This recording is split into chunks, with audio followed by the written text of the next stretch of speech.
Hello, my dear student. Welcome to all of you in my YouTube channel Solid Physics. My name is Sanjeev Kumar Yadav. तो आज एक हम लोग बहुत इम्पोर्टेंट टॉपिक पढ़ने जा रहे हैं, करंट इलेक्ट्रिसिटी। ठीक है, तो इसको देखते हैं, जो एग्जाम के लिए बहुत ही इम्पोर्टेंट है और इससे हर बार एग्जाम में न्यूमेरिकल आते हैं। थ्योरी भी इम्पोर्टेंट है। तो ये देखिए हम लोग करंट इलेक्ट्रिसिटी, ठीक है, कि दो पार्ट में हम लोग समझेंगे। ठीक है, एक तो हम लोगों को क्या देखना है, जहां से न्यूमेरिकल आना ही आना है, वो है किरचॉफ्स लॉ। ठीक है, दूसरा पार्ट इसका क्या है कि इसकी ड्रिफ्ट वेलोसिटी क्या है, करंट क्या है, इंस्टैन्टेनियस करंट क्या है, ड्रिफ्ट वेलोसिटी। ठीक है, उसका डेरिवेशन, और इसके बाद क्या है कि relation between drift velocity and current, current density, mobility. ठीक है, ये सब भी टॉपिक हैं जिनसे रिलेटेड जो कि एक न्यूमेरिकल आते हैं और थ्योरी। ठीक है, तो इसको हम लोग टू पार्ट में देखेंगे। फर्स्ट पार्ट हम लोग देखेंगे, इसमें से drift velocity, Ohm's law, current density, ये सब सभी इंपॉर्टेंट टॉपिक्स यहाँ पे मैं जो है कि कवर करूंगा। और एक सेकेंड पार्ट जो हम लोग केवल देखेंगे, केवल ओनली किरचॉफ्स लॉ पे, वो लॉ और उससे रिलेटेड न्यूमेरिकल। ठीक है, तो आप इसे जरूर से करें, ये बहुत इंपॉर्टेंट है और इससे 100% आपके एग्जाम में न्यूमेरिकल आएगा। तो इसको देखते हैं। ठीक है, तो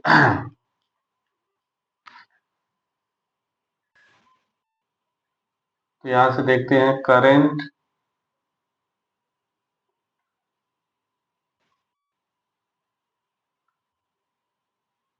करंट इलेक्ट्रिसिटी, करंट इलेक्ट्रिसिटी। ठीक है, करंट इलेक्ट्रिसिटी एक इसमें हम लोग देखते हैं।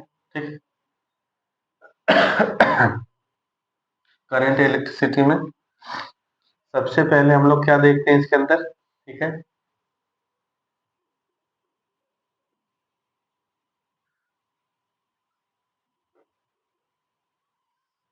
कि यहाँ से देखते हैं कुछ हम लोग बेसिक कंसेप्ट पहले देखते हैं। ठीक है, तो ये है, कोई कंडक्टर है।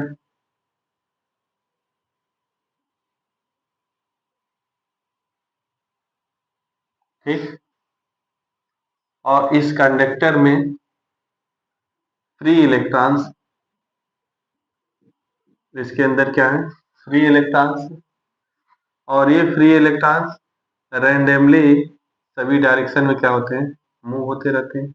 ये इलेक्ट्रॉन ऐसे ऐसे ऐसे मूव होते रहते हैं, डिफरेंट वेलोसिटी से डिफरेंट डायरेक्शन में मूव होते रहते हैं। तो अगर इनका एवरेज स्पीड वेलोसिटी देखा जाए, ठीक है, तो v1 प्लस v2, v3 और vn बाई, ठीक है, अगर इनकी इनिशियल वेलोसिटी को हम लोग u1 मान लेते हैं, ठीक है, और बाई n, तो ये v एवरेज इक्वल टू क्या हो जाएगा, 0। ठीक, और यहाँ से देखिए एक कंसेप्ट है कि जो एक कंडक्टर है, इस कंडक्टर के अंदर जितने भी फ्री इलेक्ट्रॉन्स हैं ये रैंडमली मूव होंगे डिफरेंट वेलोसिटी से। लेकिन मान लीजिए कि एक इलेक्ट्रॉन इस डायरेक्शन में जा रहा है प्लस, और फिर क्या है, आफ्टर इम्पैक्ट दूसरे डायरेक्शन मूव हो रहा है। ठीक है, तो वैल्यू तो सेम, बट डायरेक्शन अपोजिट की वजह से वो एक दूसरे को कैंसिल कर देंगे और उसका एवरेज वेलोसिटी की वैल्यू क्या होती है, 0 होती है। एक सिंपल, अगर हम इलेक्ट्रॉन की बात करते हैं और ऐसे अगर मूव हो रहा, तो इसका जो कोलिजन है, टू कॉन्जिक्यूटिव कोलिजन, यहाँ से यहाँ के लिए जो टाइम टेकन होगा, टाइम, तो उसको लोग टाउ से डिनोट करते हैं। This is tau 1, tau 2, tau 3, tau 4, dash dash, tau n। तो अगर इसका एवरेज देखा जाए, तो tau 1 plus tau 2 plus tau 3 tau n by n। ठीक है, ये हो जाएगा average relaxation of time, average relaxation of time. ये सेकेंड पॉइंट हो गया, ये हो जाएगा आपका फर्स्ट पॉइंट। ठीक है, इट इज क्लियर। ठीक, अब यहां से हम लोग देखेंगे, ठीक है, कि रिलेशन बिटवीन करंट डेंसिटी, ठीक है, एंड ड्रिफ्ट वेलोसिटी। ठीक है, तो यहाँ पर देखा जाएगा, अभी देखिए विदाउट कनेक्टिंग बैटरी, बैटरी से कोई कनेक्शन नहीं है, तो रैंडमली मूव हो रहा है। ठीक है, अब यहां से देखते हैं कि हम लोग की ड्रिफ्ट वेलोसिटी, ड्रिफ्ट वेलोसिटी, अब ड्रिफ्ट वेलोसिटी के लिए यहां से देखा जाएगा। ठीक है, इसको डिनोट कर सकते हैं v स्मॉल d से डिनोट करते हैं ड्रिफ्ट वेलोसिटी। ठीक है, नाउ यहां से देखें बेटा, ये है एक करंट कंडक्टिंग,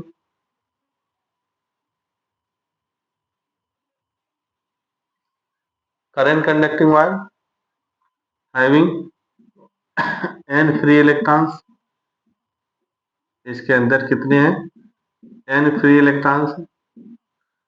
ठीक है, आफ्टर कनेक्टिंग ए बैटरी, जैसे इसको एक बैटरी से कनेक्ट कर देते हैं, तो माइनस और प्लस, प्लस की वजह से यहाँ पर क्या हो जाएगा, प्लस, और यहाँ पे हो जाएगा माइनस चार्ज, प्लस माइनस, यानी यहाँ पर इलेक्ट्रिक फील्ड हो जाएगा प्लस टू माइनस की तरफ। अब इस चार्ज पर एक electrostatic force F equal to Q applied होगा। तो जो चार्ज रैंडमली मूव हो रहे थे, अब उन पे फोर्स लगेगा। अब वो क्या होंगे कि रैंडमली मूव नहीं हो करके ऐसे ऐसे, ठीक है, एक पर्टिकुलर डायरेक्शन में मूव होंगे। ठीक है, एक पर्टिकुलर डायरेक्शन में मूव होंगे। ठीक है, तो after applied electric field the charge moving in a straight line average velocity that is known as drift velocity. ठीक है, तो जब तक कोई बैटरी नहीं लगा है तो एवरेज वेलोसिटी इनकी क्या है, जीरो है, रैंडमली मूव कर रहे हैं। लेकिन जैसे ही इसके क्रॉस में एक बैटरी अप्लाइड कर दिया जाएगा, तो बैटरी अप्लाइड करने की वजह से यहाँ पे इसके टर्मिनल पे electric field, positive to negative terminal की वजह से इलेक्ट्रिक फील्ड होगा, और इस ईच चार्ज पे एक फोर्स अप्लाइड होगा। वो फोर्स क्या होगा कि उस पे जो कि एक फोर्स अप्लाइड होगा जो उसको पर्टिकुलर डायरेक्शन में मूव करने के लिए करेगा। ठीक है, तो यहाँ से देखिए ये इलेक्ट्रॉन क्या है, ठीक है, इलेक्ट्रॉन जो कि opposite of electric field move होगा, यानी नेगेटिव से पॉजिटिव की तरफ मूव होगा, पॉजिटिव चार्ज पॉजिटिव से नेगेटिव की तरफ मूव होता है। ठीक है, तो यहाँ से अगर देखा जाए तो ये जो इलेक्ट्रॉन है यहाँ से एक एवरेज वेलोसिटी से भी साइड डायरेक्शन में मूव होगा, यानी क्या हो गया, drift velocity it is defined as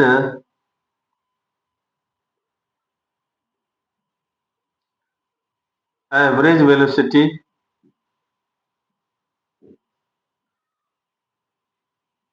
due to विच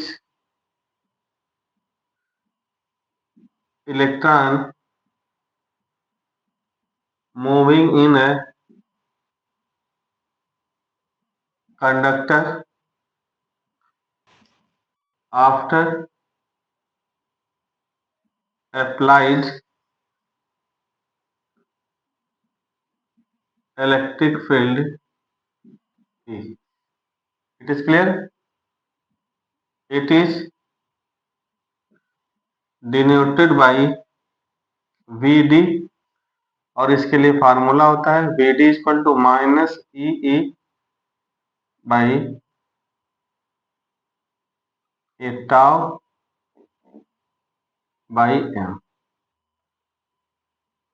ठीक है, तो इसका मीटर पर सेकेंड इसकी यूनिट हो जाएगी बेटा। ठीक है, अब इसका डेरिवेशन हम आपको बताते हैं कि कैसे इसको फाइंड किया गया।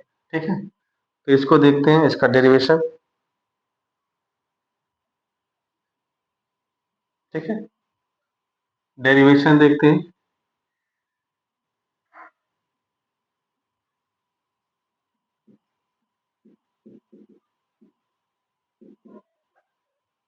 डेरिवेशन, ठीक, तो यहाँ देखिए, let us consider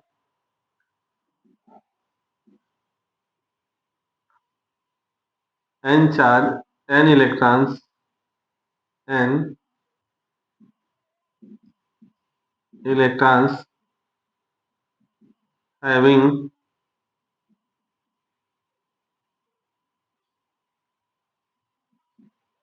initial velocity u1,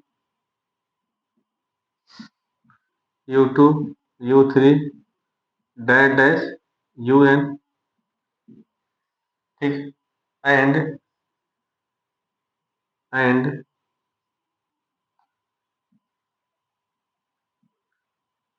relaxation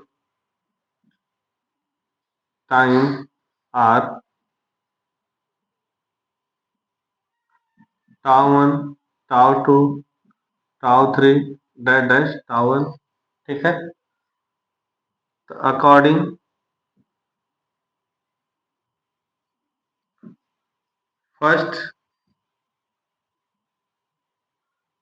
first equation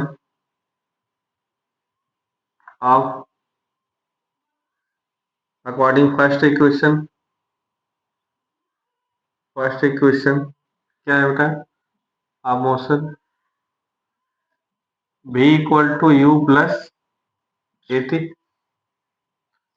तो क्या होगा बेटा यहाँ पे V one equal to U one plus A tau one, V two equal to U two plus A tau two, V three equal to A three plus tau three dash dash, V N equal to U three plus A tau N, ठीक है। अब अगर इनको हम add कर देते हैं बेटा सबको, ठीक है, तो ये क्या हो जाएगा, ठीक है, यहाँ से अगर देखेंगे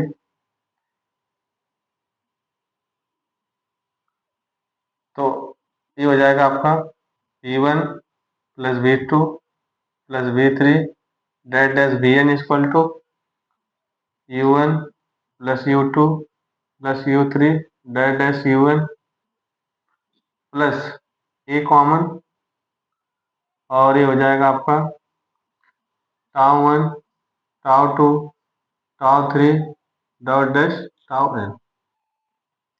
ये चीजें क्लियर है, ठीक है, ये चीजें क्लियर है, जस्ट 1 मिनट।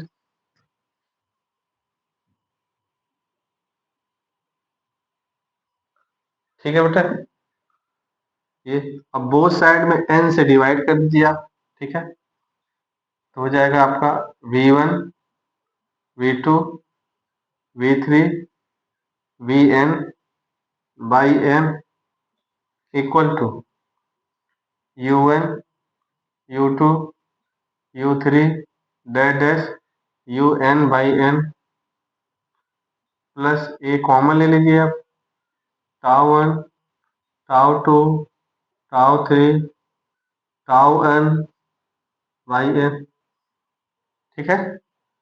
अब यहां से देखिए, यहाँ ऊपर लिख देता हूं बेटा, अब ये जो एवरेज वेलोसिटी है v1 plus v2 plus v3 that is vn by n, that is known as drift velocity v। ये इनिशियल वेलोसिटी, इसका एवरेज वेलोसिटी 0, और ये हो जाएगा a, और ये हो जाएगा आपका टाउ। तो यहाँ पे क्या हो जाएगा V D equal to A into tau, ये फार्मूला हो गया।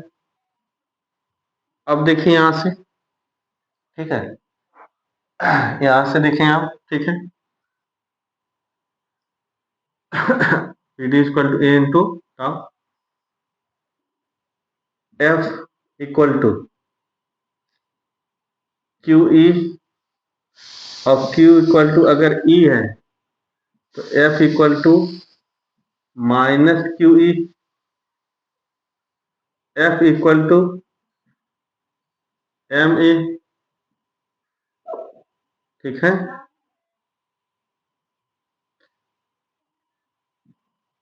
तो ये हो जाएगा आपका M A equal to minus Q E, ठीक है, माइनस का ये हो जाएगा E minus E E, A equal to minus E E by M. ये इक्वेशन, ठीक है, तो पुट कर दीजिए यहाँ पे। तो V D equal to, A की जगह पुट करेंगे तो minus E by M into tau, ठीक है। This is the derivation of drift velocity, ठीक है। तो ये बहुत इंपॉर्टेंट है, एग्जाम में कई बार पूछते हैं, तो इसका डेरिवेशन भी और ये क्या है इसको भी आपको जानना जरूरी है। इट इज क्लियर, ठीक है। तो V D drift velocity, E electron, E electric field, M mass of electron and tau क्या है, ठीक है, एवरेज रिलैक्सेशन ऑफ टाइम, ठीक है। I think it is clear. तो आप इसको स्क्रीनशॉट लें, तो हम लोग अगला टॉपिक देखते हैं।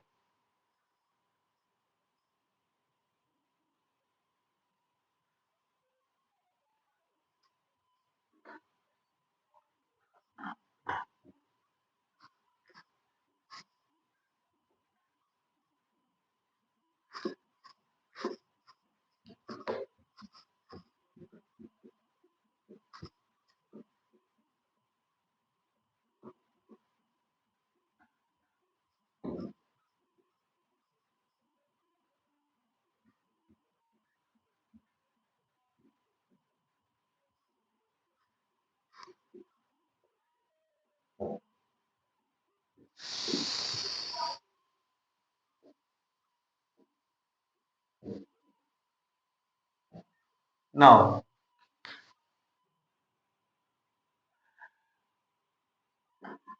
Relation between I and V D,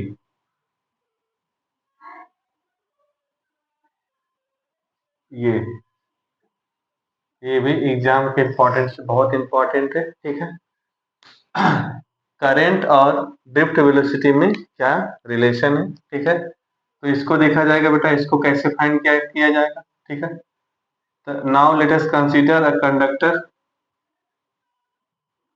एक कंडक्टर है,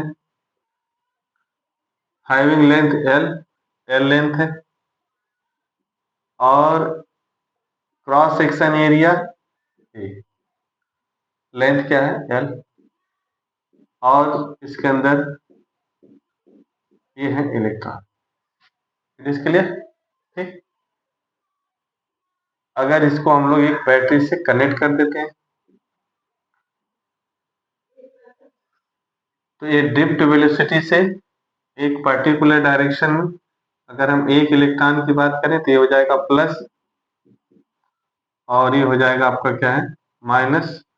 तो ए इलेक्ट्रॉन इस पर्टिकुलर डायरेक्शन में पॉजिटिव टर्मिनल से नेगेटिव टर्मिनल से ऐसे बैक होगा, तो ये इधर मूव होगा, और ये कौन सी वेलोसिटी होगी, ड्रिफ्ट वेलोसिटी, ठीक है। तो I equal to Q by T, current के डिफिनेशन के अकॉर्डिंग आई इक्वल टू क्या होता है क्यू बाई टी, ठीक है। यहां से देखिए velocity equal to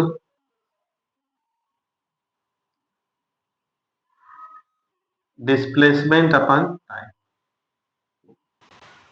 V D equal to displacement L, time taken, ठीक। तो अगर हम क्या बात करें टाइम यहां से, तो ये क्या हो जाएगा एल बाई वी टी, ठीक है, क्वेश्चन नंबर 2, ठीक। अब यहां पर देखिए, if small N is the number of electron in unit volume, ठीक है। तो टोटल इलेक्ट्रॉन इन कंडक्टर, तो टोटल इलेक्ट्रॉन इन कंडक्टर कितना होगा बेटा, n into volume of conductor, n into volume A into, ठीक है, वॉल्यूम ए इंटू इसकी लेंथ यानी एल। इट इज क्लियर, ठीक है। अब charge Q equal to N E, तो Q इक्वल टू, अब n की जगह अगर हम वैल्यू ये रखेंगे तो क्या हो जाएगा आपका, ठीक है,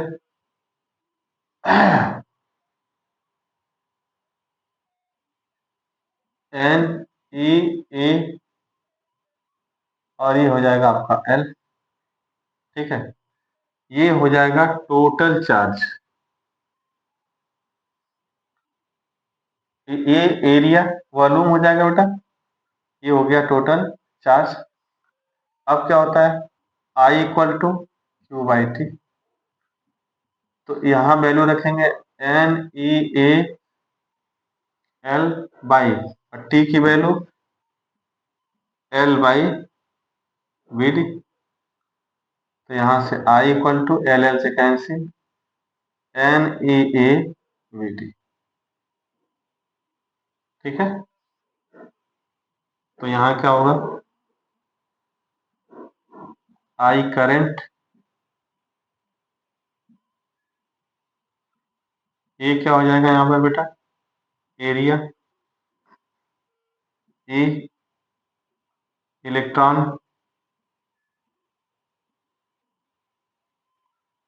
एंड वी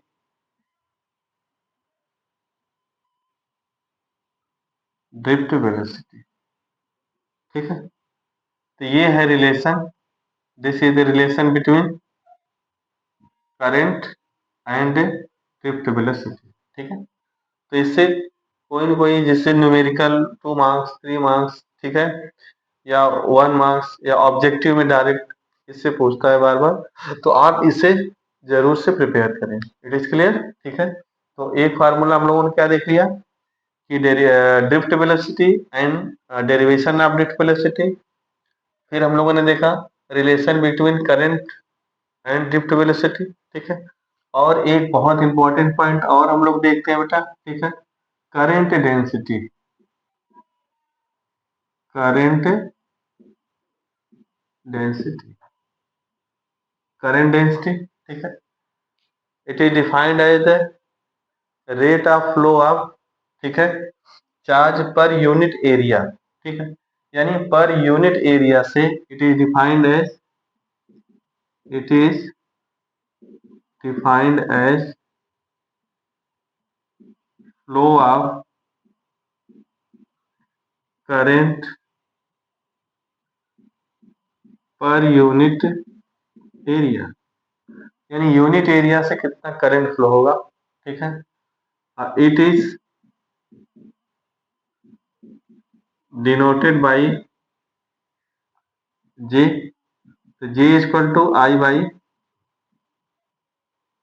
ठीक है, J equal to I by A, इसकी यूनिट क्या होगी बेटा, ampere by metre square,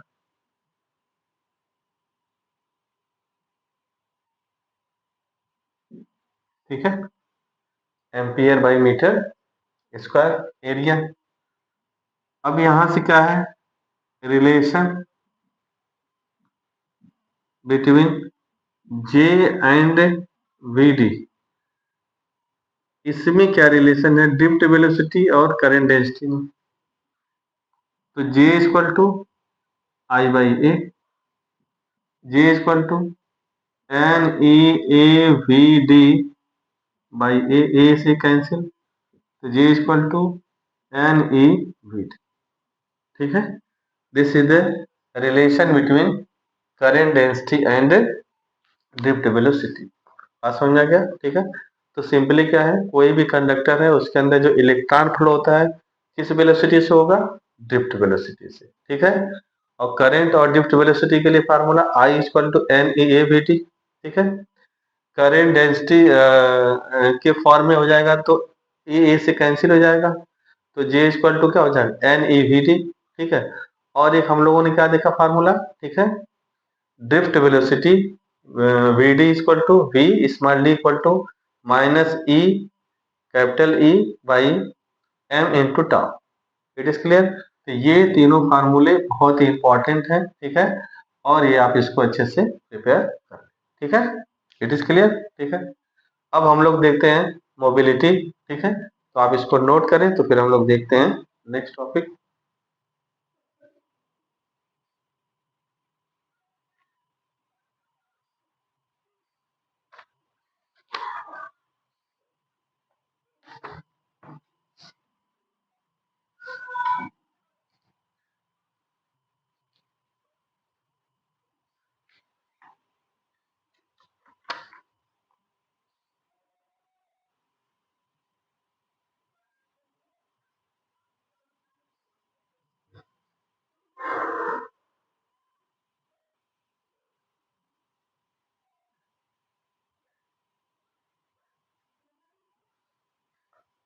done.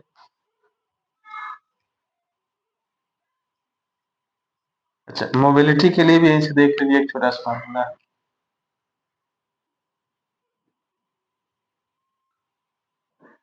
Mu equal to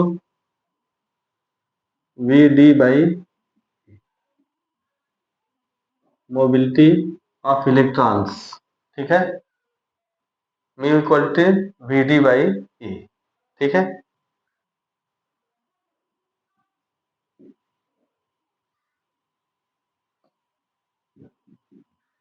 अच्छा, P D equal to minus E E tau by M, तो म्यू इक्वल टू क्या लिख सकते हो आप, ठीक है, लिख सकते हैं आप mu equal to minus E E tau by M into E, अगर इससे कैंसिल तो mu equal to minus E tau by M में भी लिख सकते हैं। एक और formula V D equal to mu into E, ठीक है। तो एक स्मॉल फार्मूला और देख लीजिए, मोबिलिटी ऑफ चार्ज, ठीक है। The drift velocity due to unit electric field, ठीक है, यूनिट इलेक्ट्रिक फील्ड की वजह से जो उसकी ड्रिफ्ट वेलोसिटी होगी, यानी इलेक्ट्रिक फील्ड अप्लाइड करने की वजह से जो उसके यूनिट इलेक्ट्रिक फील्ड अप्लाइड करने से जो उसकी वेलोसिटी ड्रिफ्ट वेलोसिटी होगी, that is called mobility of electron, ठीक है। I think it is clear, ठीक। तो अब हम लोग दूसरा टॉपिक इसमें देखते हैं।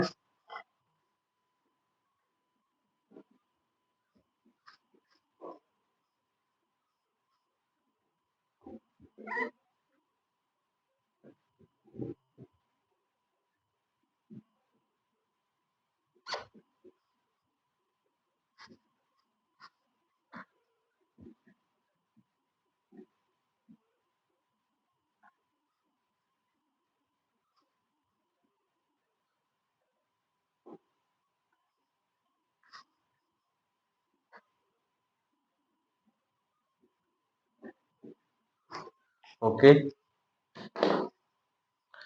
तो एक तो क्वेश्चन आपको इन टॉपिक्स हो जाएंगे, ड्रिफ्ट वेलोसिटी क्या है, the relation between current density and drift velocity, current density, the relation between current density and drift velocity, and इसके बाद क्या मोबिलिटी, ठीक है। तो इन्हें आपको लर्न कर लेना है और इस पे न्यूमेरिकल देख लेना है, ठीक है।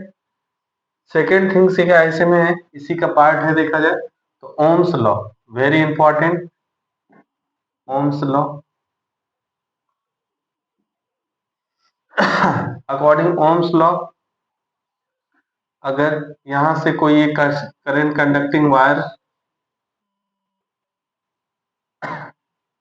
और उसमें एक बैटरी भी अप्लाइड किया जाए, ठीक है,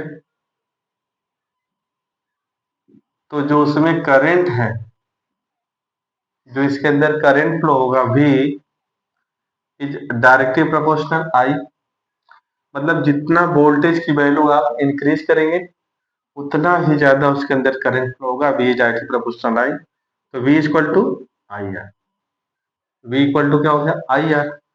अब यहाँ पे आर क्या है, एक कांस्टेंट है, that is known as resistance. इसे क्या बोला जाता है, रेजिस्टेंस, ठीक है। यानी R equal to V by I, ठीक है।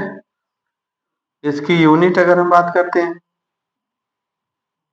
Unit volt per ampere, that is known as ohms. इसकी यूनिट क्या हो जाएगी, ओम, ठीक है। इसकी यूनिट क्या हो जाएगी। अब इस फार्मूले से हम लोग क्या क्या चीजें फाइंड कर सकते हैं, voltage across any point, current और रेजिस्टेंस। इस फार्मूले का ओम्स लॉ के थ्रू हम लोग वी आई और आर को फाइंड कर सकते हैं। वेर आई क्या है, करंट, आर रेजिस्टेंस, अब वी क्या है यहाँ पर बेटा, वोल्टेज, ठीक है। तो उस सर्किट के लिए total voltage, total current, total resistance एक सिंगल फॉर्म करके हम लोग इस फार्मूले का यूज करके फाइंड कर सकते हैं, ठीक है। इट इज क्लियर, ठीक। अच्छा भाई, अब यहां से देख लेते हैं और चीज हम लोग क्या है कि इसके ग्राफ क्या है, इसमें ग्राफ। तो अगर यहां से v और ये क्या है i, v और i के बीच में अगर हम लोग ग्राफ ड्रॉ करें तो कैसा हो जाएगा, लीनियर एक लीनियर लाइन होगा। यानी जिस रेशियो में i इंक्रीज होगा उसी रेशियो में v इंक्रीज होता है, ठीक है। तो कैसा ग्राफ मिलेगा, यहाँ पर एक लीनियर ग्राफ मिलेगा। ये बातें समझ में आ गया, ठीक। अब देखना है कि r किस पे डिपेंड होगा, ठीक है। तो यहां से देखिए, r does not depend on v and i। देखिए यहां पर v equal to I R से, यहाँ क्या लगता है कि v की वैल्यू i की वैल्यू चेंज करने से r में भी क्या होगा, इफेक्ट होगा, क्योंकि फार्मूले में है, ठीक है। बट ईयर क्या है, r इज कांस्टेंट, यानी v और i चेंज करने से r पे कोई इफेक्ट नहीं पड़ेगा। तो क्या होगा, v चेंज करेंगे तो i की वैल्यू चेंज होगी, लेकिन r में कोई इफेक्ट नहीं होगा। तो r कैसे चेंज होगा, r किस पे डिपेंड है, ठीक है। तो r किस पे डिपेंड है इसको देखा गया, ठीक है। इसके लिए डेरिवेशन, ठीक है। The factor on which R depend, ठीक है। वो कौन सा फैक्टर है, ठीक है, जिस पे आर क्या होता है कि डिपेंड्स, ठीक है। ये इंपॉर्टेंट है, ये भी देखें आप।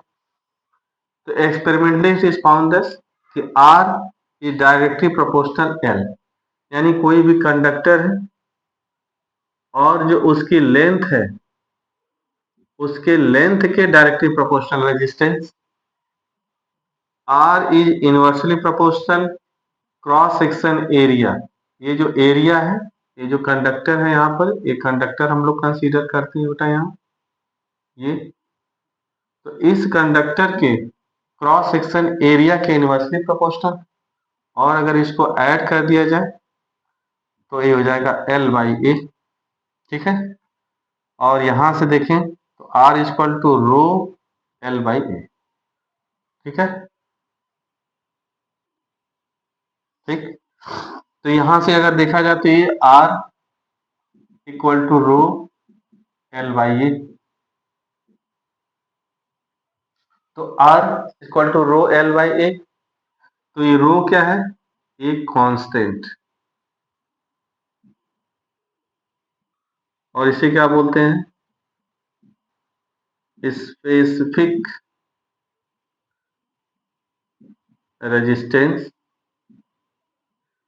या आप बोलेंगे रजिस्टिविटी, ठीक है। अब आर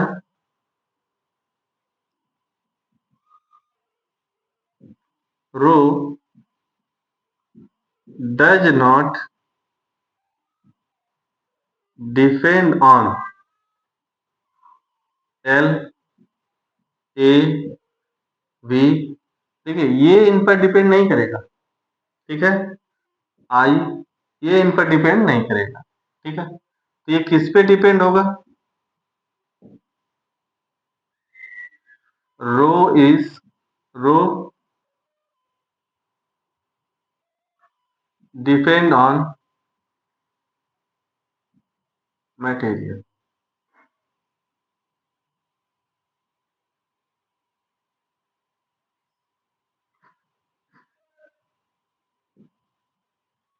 डिफरेंट मटेरियल, ये अलग अलग मटेरियल्स पे डिपेंड होगा, ठीक है, लेकिन क्या है कि ये इसकी लेंथ पे डिपेंड नहीं होगा, इसके क्रॉस सेक्शन पे डिपेंड नहीं, ठीक है, ये वी और आई चेंज करने से चेंज नहीं होगा, ये कैसे चेंज होगा? ये केवल चेंज होगा कब? जब हम मटेरियल को ही चेंज करें, ठीक है, जैसे ये देखिए एग्जांपल, मान लीजिए कि एक कोई एक करंट कंडक्टिंग वायर है, इसका क्रॉस सेक्शन एरिया A1 और इसकी लेंथ क्या है L। अगर इसकी लेंथ को इंक्रीज करके, ठीक है, इसकी लेंथ है और इस लेंथ को इंक्रीज करके कितना कर दिया जाए 4L, इस लेंथ को इंक्रीज करके 4L, ये भी कॉपर है, अभी भी कॉपर ही है, तो इसकी रेजिस्टिविटी पे क्या इफेक्ट होगा? ठीक है, देखिए, लेंथ चेंज करने से रेजिस्टेंस चेंज होगा क्योंकि R is directly proportional A, लेकिन लेंथ चेंज करने से इसकी रेजिस्टिविटी पे कोई इफेक्ट नहीं होगा, बिकॉज यहां से देखो, यहां पर भी कॉपर और यहां भी कॉपर, तो बोथ आर क्या सेम है, ये क्या है, दोनों क्या है, सेम है, सेम मटेरियल है, इसलिए रो क्या हो जाएगा, इक्वल होगा यानी सेम होगा, ठीक है, same for both, it is clear. अब ये चेंज कैसे होगा? जब मटेरियल ही चेंज कर दिया जाए, जैसे ये मान लीजिए कि एक रॉड है, एक दूसरी रॉड और है,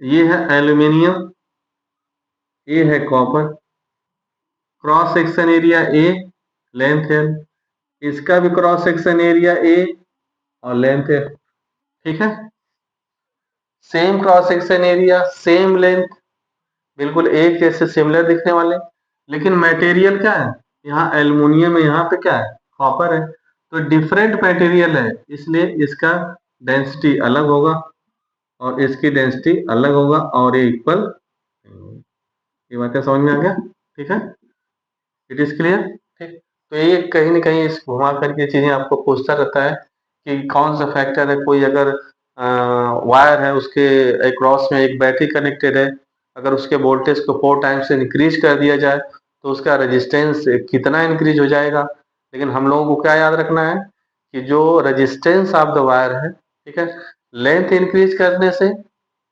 लेंथ इंक्रीज करने से वायर की रेजिस्टेंस इंक्रीज चेंज होगा, या एक क्रॉस सेक्शन एरिया चेंज करने से जो वायर है उसका रेजिस्टेंस चेंज होगा, बट अगर हम उसके क्रॉस में वोल्टेज अप्लाइड करें या करंट इंक्रीज करें तो उसका रेजिस्टेंस पे कोई भी इफेक्ट नहीं होता है, बात समझ आ गया, सिमिलर ये भी चीजें। अब इसमें एक बहुत इंपॉर्टेंट कंसेप्ट है कि कोई भी अगर वायर है उसको इंक्रीज करके, ठीक है, 4 टाइम्स कर दिया जाए, 5 टाइम्स कर देते हैं, 6 टाइम्स कर देते हैं, तो न्यू वायर का क्या रेजिस्टेंस हो, ठीक है, तो उसके लिए देखिए एक जो कि ट्रिक है, उससे हम लोग बहुत आसानी से सॉल्व कर सकते हैं क्वेश्चन को, और वो होता है resistance of new wire equal to N square into R, ठीक है, ये क्या हो जाएगा, R1 इनिशियल रेजिस्टेंस, ठीक है, R2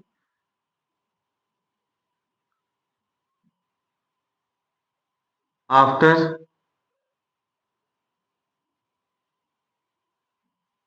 चेंजिंग लेंथ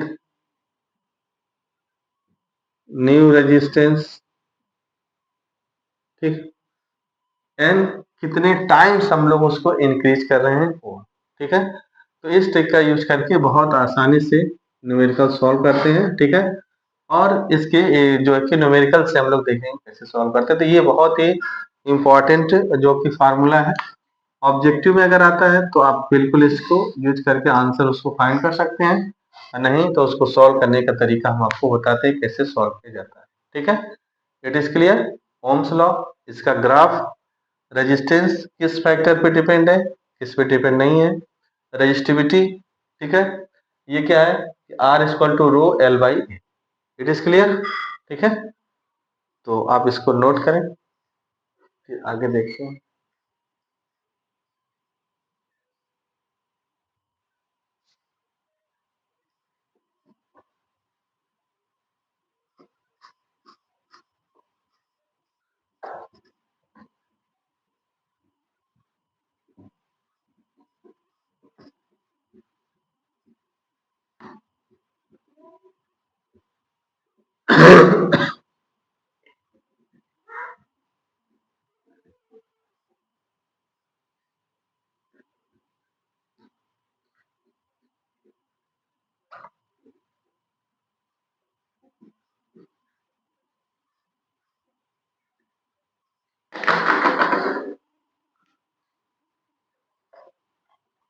तो यहां से देखा गया बेटा, R equal to rho L by A, तो rho equal to R A by L,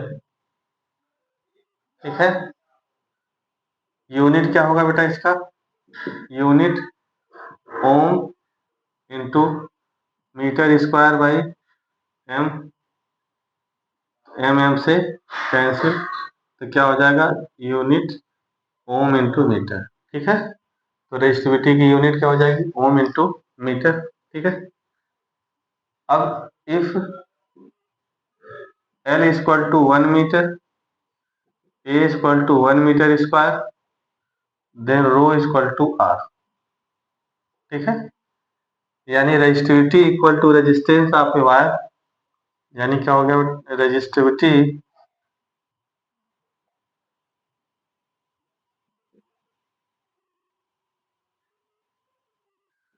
is equal to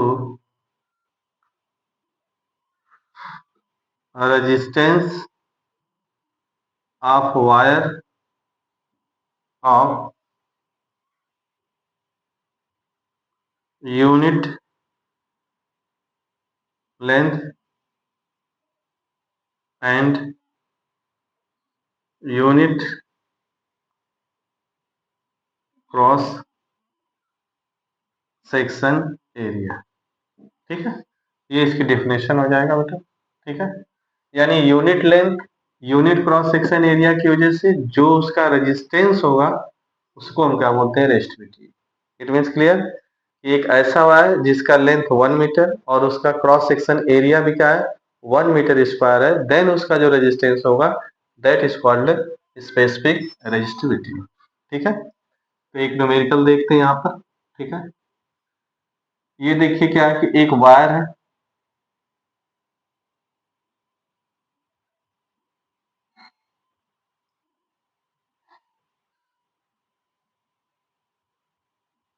ठीक, ये है कॉपर का एक वायर और इसकी लेंथ कितना है, 40 centimetre, cross section area 2 × 10⁻³ metre square या -4 metre square, and resistance equal to 10 ohm, ठीक है। If it's length is increase 4 times, अगर इसकी लेंथ को क्या करते हैं, इंक्रीज कर देते हैं, कितना, 4 टाइम्स, यानी कितना हो गया, L2 इक्वल टू 4 × L1। तो हमें फाइंड करना है कि क्या इसका न्यू रेजिस्टेंस होगा, ये हमको फाइंड। इट इज क्लियर, ठीक है। तो कोई एक वायर होगा, जिसकी लेंथ को इंक्रीज कर देंगे 4 times, 5 times, 10 times. After then हमें इसका न्यू रेजिस्टेंस फाइंड करना। ठीक है, ये बात समझिए। मटेरियल सेम है, ये भी कॉपर है, ये भी कॉपर है, तो रेजिस्टिविटी सेम। ठीक है, अब ऐसे क्वेश्चन को कैसे सॉल्व करेंगे ये देखिए। ठीक है, तो इसमें देखिए यहाँ पर अगर हम बात करें L1 इक्वल टू 40/100, यानी क्या हो गया 4/10, ये हो जाएगा मीटर। A1 इक्वल टू क्या गिवन है, A1 equal to 2 into 10⁻⁻⁴ metre square, and R1 equal to 10 तो formula R1 equal to row L/A1। ठीक है, केस सेकेंड केस में क्या दिया है यहाँ पर कि L2 equal to 4 into L1, तो 4 इंटू L की वैल्यू कितना है 40/100, तो इसको कैंसिल करेंगे तो 16 बाई कितना हो जाएगा 10। ठीक है, इसके बाद एरिया, अब एरिया हमको इसका फाइंड नहीं। ठीक, अब एरिया फाइंड करने के लिए आपको ये कॉन्सेप्ट लगाना पड़ेगा, जिसको जानना बहुत आपको जरूरी है। क्या है कि volume of rod, volume of rod will be constant. इसका वॉल्यूम कांस्टेंट होगा, it means initial initial volume equal to final volume of rod volume, यानी A1 L1 equal to A2 L2 बेटा। तो ये कंसेप्ट बिल्कुल आपको पता, तब A2 फाइंड कर पाएंगे आप। ठीक है, अब यहाँ A1 की वैल्यू 2 इंटू 10⁻⁻⁴ इंटू L1 की value 4/10 equal to A2 into L2 कितना दिया यहाँ पर 16/10। ठीक है, ये इससे कैंसिल हो जाएगा। ठीक है, यहाँ से अगर हम A2 की बात करेंगे तो 2 इंटू 4 इंटू 10⁻⁻⁴ बाई ये हो जाएगा 16, तो 4 4 जा ऐसे कैंसिल करेंगे तो 2। ठीक है, यानी A2 equal to 1/2 into 10⁻⁻⁴ metre square, ये हो जाएगा आपका इसका एरिया। ठीक है, देन यहां से देखेंगे आप R2, ये हम लोगों ने क्या फाइंड कर लिया बेटा यहां से A2 equal to 1/2 into 10⁻⁻⁴, area find कर लिया आपने।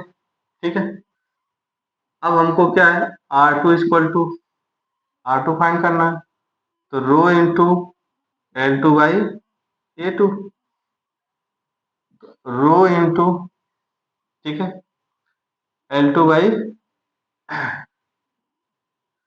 ठीक है, तो क्या है इक्वेशन 2 में इक्वेशन 1 से क्या करिए आप डिवाइड कर दीजिए, तो equation 2 is divided by equation 1, यानी R2/R1 equal to row L2/A2 row L1/A2, रो से क्या हो जाएगा कैंसिल। ठीक है, अब यहां से क्या हो जाएगा R2 equal to R1 into L2 into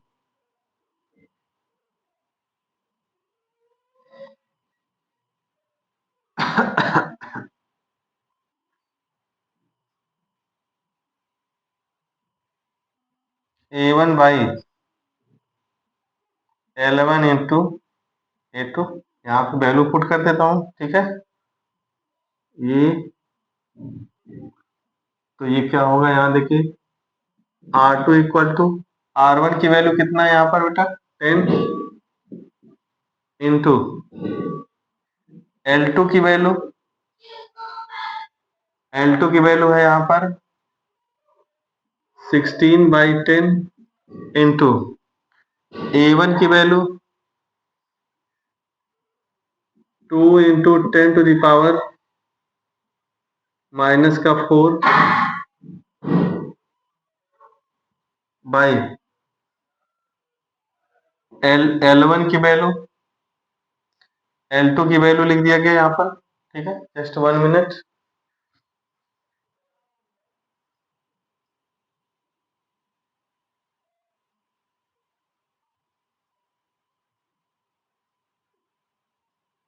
इसको यहीं पे लिख देता हूँ बेटा वैल्यू।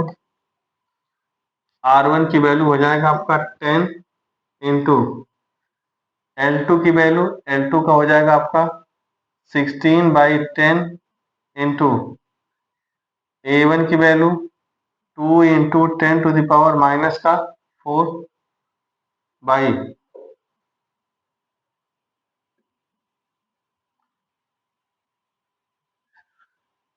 L1 4/10 इंटू A2, और A2 की वैल्यू है आपका यहाँ से फाइंड किया गया है, ये है 1/2 into 10 to the power minus का 4। तो देखिए ये इससे कैंसिल हो जाएगा, ये 10 से कैंसिल, ठीक है, 4 इससे कैंसिल हो जाएगा बेटा, तो ये हो जाएगा आपका 4, 2 ऊपर आ जाएगा यहाँ से, तो ये हो जाएगा R2 equal to 10 into 4 into 4 16, यानी 160 ओम। आंसर हो गया ये। ठीक है, यहीं पे वैल्यू मैंने रख के सॉल्व कर दिया। ठीक है, तो ये हो जाएगा, यानी इसका जो रेजिस्टेंस आ गया, ये कितना हो जाएगा 160 ओम। It is clear. ठीक है, 160 ओम। ऐसे कैसे सॉल्व करेंगे आप? सबसे पहले क्या करें आप, ठीक है, कि ये फर्स्ट केस में क्या है कि L1 A1 और R1, तो हम फर्स्ट फार्मूला यूज करेंगे यहाँ से, R1 equal to rho L1/A2। In second case में L2, इसके बाद क्या A2, अब A2 गिवन नहीं, तो A2 फाइंड करने के लिए ये कंसेप्ट आपको पता होना चाहिए। ये कंसेप्ट क्या है, कि जो volume of the rod will be constant, इस रॉड की जो वॉल्यूम है ये क्या होगा, कांस्टेंट होगा। ठीक है, initial volume equal to final volume, ये हमेशा लगाइए आप, L1A1 इक्वल टू L2A2। तो A1 की वैल्यू A2 रख करेंगे तो यहाँ से क्या है, आपको A2 की वैल्यू पता चल जाएगा। ठीक, अब ये वैल्यू यहाँ पर R2 equal to row L2/A2 में आप रख सकते हैं। तो पहले इक्वेशन बना दीजिए और फिर लास्ट में वैल्यू रखेंगे तो R2 की वैल्यू सॉल्व हो जाएगा। ठीक है, यही क्वेश्चन मैं ट्रिक से सॉल्व करके बताता हूँ, बस एक लाइन में। ठीक है, अब देखना क्या है, ये है सेकेंड मेथड। सेकेंड मेथड यहाँ मैं ट्रिक से बताता हूँ इसी को, यही सेम क्वेश्चन देखिए क्या है, ये आपका बाय सेकेंड मेथड,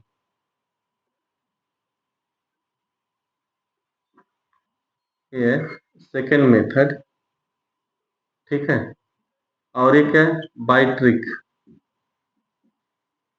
ट्रिक क्या है बेटा, यहां से देखिए आप कि R2 equal to n² into R1। क्या कह रहे हैं कि इसकी लेंथ को 4 टाइम्स इंक्रीज कर रहे हैं। कितना है, 4 टाइम्स। तो n की वैल्यू क्या लिखोगे आप, 4 का स्क्वायर इंटू R1 की वैल्यू कितना है, 10। R की वैल्यू रख दिया आपने 10। R2 equal to 16 into 10, R2 equal to 160 ohm. देखा आपने, तो 2 लाइन में आंसर आ गया यहाँ से। ठीक है, ये पूरा सॉल्व करके बताना पड़ेगा। ठीक है, तो अगर ऑब्जेक्टिव है तो आप ऐसे सॉल्व कर सकते हैं, 1 मार्क्स में तब भी सॉल्व कर सकते हैं, 2 मार्क्स में, ठीक है। लेकिन अगर उसको अगर डिटेल में पूछते हैं सॉल्व करने के लिए, तो आप इस बेसिक मेथड का यूज करके सॉल्व कर सकते हैं। ये बातें समझ में आ गया, ठीक। तो ओम से रिलेटेड न्यूमेरिकल, और जो इससे न्यूमेरिकल बहुत बार पूछते हैं, ठीक है, कि अगर उसकी लेंथ को इंक्रीज कर दिया जाए 4 टाइम्स 5 टाइम्स तो न्यू रेजिस्टेंस क्या इफेक्ट होगा, तो आप इस कंसेप्ट का यूज करके उसको सॉल्व कर सकते हैं, ठीक है। तो वीडियो को आप इसको एक बार 2 बार अच्छे से देखें, इसके फार्मूले को नोट करें, लर्न करें।